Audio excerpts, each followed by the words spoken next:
Okay, so this is group 3, and we are doing our discussion on the Horizon readings of K through 12. So to start off our discussion, we are going to look at some of the topics. First was scaling teaching innovation. One thing I really liked about this topic, it talked about how teachers' lessons, they come in new and they always have these great ideas, and fresh new teachers always want to do all these cool, crazy things. And sometimes they're discouraged by their administration because I feel some of the curriculum is so kind of put in a box, and they're so concerned with the state testing and the outcomes of them that they don't necessarily let those teachers go out of the box in their lessons. And so I feel like sometimes those new teachers get discouraged really quickly. Do y'all see that in your school? So you say like policies, right? Not even necessarily policies, but just their like lessons when they're coming up with creative new ways to teach something. Sometimes it may take extra days than what that curriculum says. You can only have 2 days to teach solving 2-step equations, and sometimes I want to go into more discovery, and it takes a little longer. And I feel like and the pacing, and I would agree on that the pacing part of it and trying to get all accommodating to their expectations. Yeah, there surely is. Yeah, and I feel like teachers are really discouraged with that, with the state testing, because it's all about, the multiple choice questions, the reading them, and the answer. And that's kind of where that's at. Definitely agree with that. I'm going to take over the topic that teaching complex thinking, that if the technology is really improving or the complex, or is really hindering the complex thinking. It can go both ways depending on child's own ability.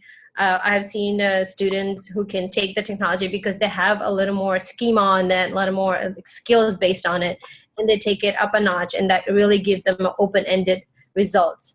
Where there are other types of learners that they get discouraged by the fact that they get frustrated easily, because the technology does require patience and perseverance. And that would be an example for a person like me. It takes a while as a learner. And even though the thinking is there, the ideas are there, but knowing the process, the skills, and kind of playing around, it has to do with a lot more how the personality is too, the attitude towards it too. So the thinking can be encouraged to improve and have a great result to it, where it also can be hindered by the attitude. And I really think that everyone has a good complex thinking. That's how I believe in any learner. It's just that how it's processed and approached can either lead to a good ending of it, or it can really be discouraged and just not be motivated to move on or even try it.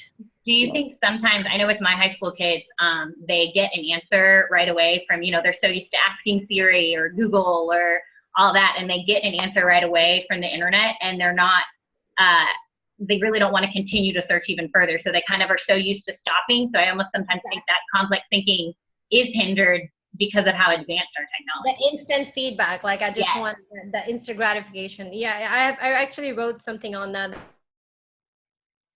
The fact that kids are not enough effort, and that is also hindering you, right?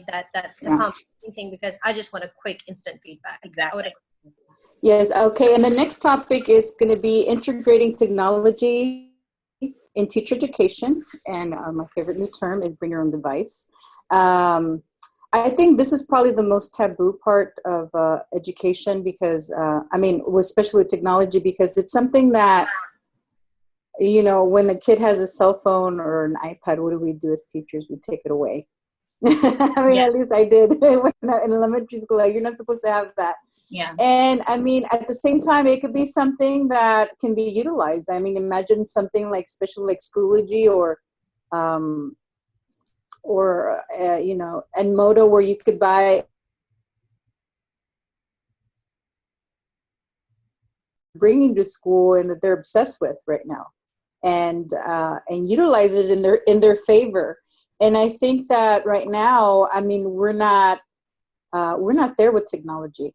And I don't think the kids are encouraged to bring their own mobile devices to school right now at all. We're afraid that we're going to lose our time, because I kind to differ on the fact because I've experienced two ways. I have a senior who, I was a high schooler who constantly takes his device, and all his teachers are very motivated and constantly are using.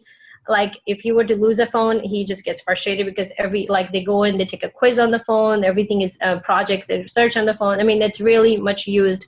Where you're right, when it comes to elementary, no, it's not possible at all. Yes, that's what I'm talking about. I'm in elementary, and you guys are definitely. Yeah, we're not encouraging at all. Yes. Yeah, you don't want a 10-year-old with a cell phone. No. We're not ready. It's definitely very different when you look at the elementary up to the high school, and I think it needs to be implemented differently based on that. So I definitely agree with that. These were the ISTE standards that we decided went with these. Scaling teaching and innovation went with the teaching standard 2D. Teaching complex thinking went with the ISTE standard for teachers 2B, and the ISTE standard 2C went with integrating technology in teacher education.